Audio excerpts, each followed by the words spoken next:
So here we are at a customer's house. We have a heated mirror with the old fluorescent tubes in them. These are the old ones, obviously.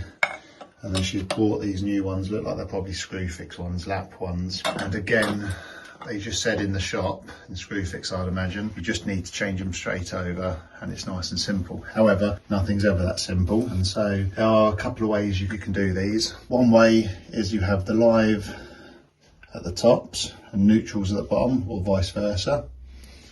And so what that basically means is that you've got the top is the live and the bottom the neutral.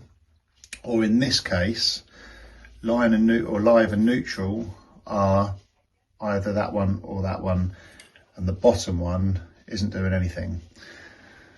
So without being able to take anything apart and check it, I've just been fiddling around with it, as you can see.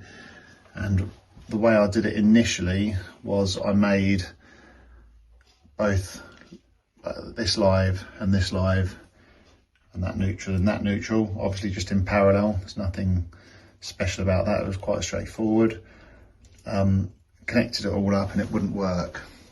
And so then what I did is just disconnect it all again. And now I've worked it out that we just need the top two terminals. So I need to make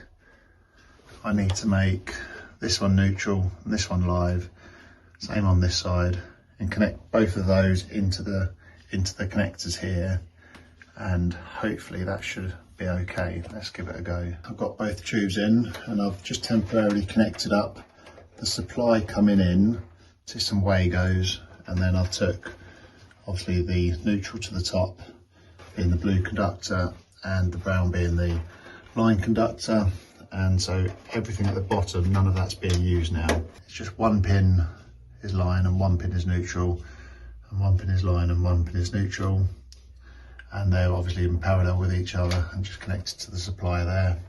So if we then turn it on, they should now come on, and it looks like on the video they're probably flashing, but they're not. It looks okay. I'll tidy it all up and that should be okay.